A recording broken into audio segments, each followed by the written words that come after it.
Well, today we're down at Shepards chine and the path is completely gone, so be very careful. It's extremely dangerous getting down here. I don't advise anyone try it unless you're extremely fit. And obviously there's always a risk of getting wet at the water there. Quite often the water level will go down and you can get across, but again it's still a bit dodgy. But yeah, along there, that's I can't remember how you pronounce it, Atherfield Point or something like that along there, and then you've got whale chine. So we're going to head along and see what we can find. Sorry, it is extremely windy. We've got all that storm weather, those 30-mile-an-hour winds, which we've had all week, so it's not great for videoing, but hopefully we'll find something along here. So I found a couple of these little blocks. They're just like bells and mollusks. There's a bit of silver gold pyrite in this corner here. Yeah, they're quite nice if you like that sort of thing. We're not going to bother with those because we've got some other blocks from elsewhere along which look a bit nicer. Now I spotted another one of these which is really nice. And just at the exact same time, Jackie spotted this one. Get some sun on it. Look at the colours. Now that is worth taking. That looks really nice. So what we're going to do, we're just going to leave that on the side, and on our way back, if we haven't got anything else decent, we'll pick it up and take it with us. I spotted this rock, trying not to get into the shadow, get a shadow on it, but there's a lovely big graphite oyster there. Look. We flicked the rock over and that's what we saw on the underside. So yeah, when you're looking at rocks, so we saw this, you've got the traces, it's always worth having a flick at the rock to see what's on it, or around the edges on the other side, because you can always find good things that way. There's a lot of stuff on these, don't know what that is. There's a lot more from here though, look. There's a lot of them here, I've seen several others on rocks over there, a lot over there as well. Another one there looks quite nice too. We're hoping to find some ammonites a bit further along, you never know. Beautiful day for it though. Well, you might be able to see there on that central rock, the one right in the middle of the screen, there's another big oyster there. There's some in that rock there just before the shadow, and one in the back there. There's oysters, graphite everywhere. Look at this block here. 1, 2, 3, 4, more than you count. There's some nice specimens. I mean, if they weren't upside down, they'd be easier to get out. But there is a lot of nice stuff here. If you're looking for graphite, it's a good place to come. Probably not quite as good and definitely not as accessible as Shanklin. That was a really good spot for graphite, but there are a lot here and not a lot of people come here, so it's a lot easier. Again, we're quite a long way before low tide, so obviously you've got to be careful of the water. Well, we just spotted this, Jackie found this, and it's all pyritized in this rock. Look, so it's only a small rock, but we're not sure what it is. So we're going to take that because it's all solid pyrite almost. But there's definitely something there. There's signs of some fossilization. So we're going to take that, have a look at it later on when we'll prep some of it off. I might see if I can find somebody who can tell me what it might be as well.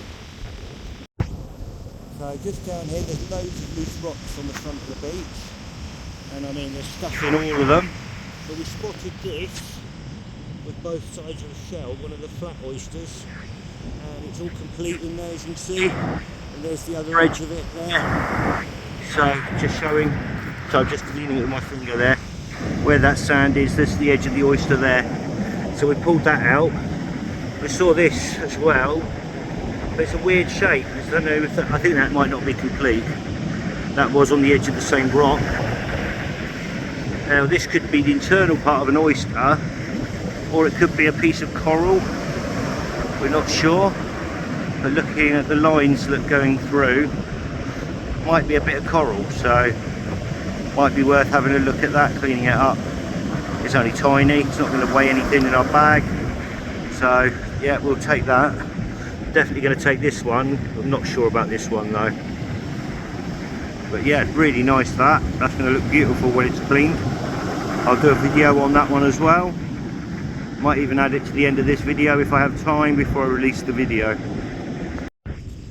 We just spotted something in here and tapped it out. Look at that.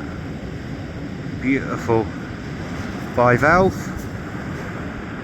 Obviously there's a little bit more to take off, but I don't want to take too much off because it protects it in transport and I can prep it better with the tools. A bit of sandals stuck on it and stuff, but yeah, that's going to be quite a nice one. Lovely patterning on that, look at that. So just came across another rock and we've seen what those coral, what I thought was a coral earlier. We've seen several more, they are definitely corals, but we just found an even better one, and really nice one. With a bit of prep work, that's going to probably be really good. So really happy with that one. This is better quality than the first one we found earlier. Yeah, it's turning out to be a really good day here. We're finding a lot of finds. It's just a case of having a good look, but beware of these tides. So we've come along to the point, and I know I'm pronouncing it wrong, so I'm not going to keep saying it wrong. We found what we think is a piece of lobster there. We're not sure, but hopefully. And also we've just spotted, there's loads of bits in the clay here. Partial ammonite there, not complete, but it means that we're starting to get into the right area for finding things. It's all looking good. We just found another lobster piece here, and it's definitely lobster. Look at the shell patterning on that, and then you've got bits of the body and stuff here. That's really nice. Unfortunately it's going to be in two little parts, but we'll bag that up. That's really good. I found this sort of round, big round nodule. I gave it a tap, and as you can see the centre was soft. So I tapped the centre open, and look, there's some beautiful shells in there. There's actually even a gastropod in there as well, but I've covered it a bit with my dirty fingers. I can't remember where it was now, so whereas I touch things, it covers them up. But what I'm going to do, there's some beautiful, that one was a bit broken when I hit it, but there's a perfect one, and I've got a feeling there's going to be more inside, so I'm going to take this whole piece and gently prep it open at home, because I think there's going to be a few bits and pieces in there, and it could be quite interesting. So really nice little find, that one.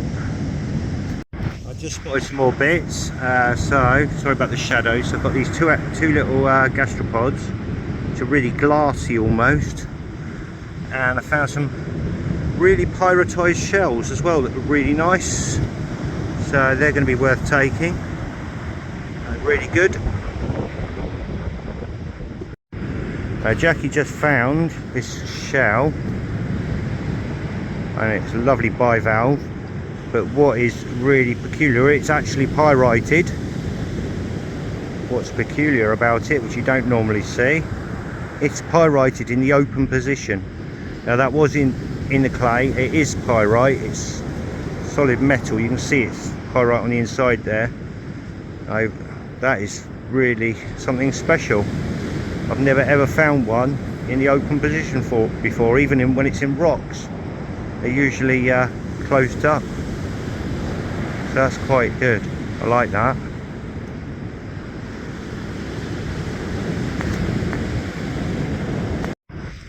So I found this, another one of those round noduley bits which I broke open, and there's a couple of nice shells on there. I thought, yeah, well that's nice, I'll get that. There's like another shell there, like a razor type shell. So I thought, I'll break it down a bit smaller, which I managed to do. But inside, there's two big razor shells there. Unfortunately, this one, the end's broken here, but it's in here. So what I'm going to try and do is get that off of there and stick it back on that side later on. So I'm going to take both of these pieces, because I've got a feeling that as I uncover this, there's going to be more of the ends of these anyway, and there could be something else in that layer. And similarly I feel that where these two are this layer, if I take some of these tops off here, I might find some other stuff there as well, especially with this little one. So yeah, nice little finds. We haven't really found any proper ammonites. We've had a couple of little partials that were nice, but we found some other good bits, so it's still been a great day. But we're going to start heading back. As you can see, the tide there, it's not low tide yet, but up there it's coming right in close, so we're not going to continue up to whale chine because it's coming in too much. So we're going to head back now, see what we can find on the way. Along here there's loads and loads of bits all along these edges here. Look. Obviously I'm trying to be careful because the water's in. Some more corals just here. Other bits. More coral down there as well. Loads of shells though. Absolutely loads. Really nice along here, but we're going to have a look along these rocks on the way back. Jackie's just picked something up. Don't know what she's got. Oh, just a loose piece of graphia there. Not a complete one obviously, just the top part of the shell, but yeah, it's nice. What's that then? Oh, just coming back up, and Jackie just found this. Really interesting. I don't know what it is. It looks pyrited, but it looks like it's got bone structure stuck on the outside, so it might have been a bone at one time. Really interesting. So we're going to take that just in case it's something good. Not sure really. It's got what looks like bone structure, so really strange. Well, we're back up now. As you can see, the water isn't going that hard down there, but that pool hasn't cleared. There is a way along the edge, but again, it's quite tricky, a bit slippery as well. Not something I'd recommend for taking people. Definitely don't bring children to a place like this. This is for seasoned fossil hunters with good mobility only. As you can see, the steps there, they're all broken, so not in use, and unfortunately where they would have gone is all full of water anyway, so you can't use that way. You've literally got to climb around this edge of this cliff here, and it is pretty dangerous, so do so at your own risk. I don't endorse you doing this, and if you do so, it's on your own choices. Anyway, thanks for watching. I hope you've enjoyed the video, and we'll see you in the next one. Bye for now.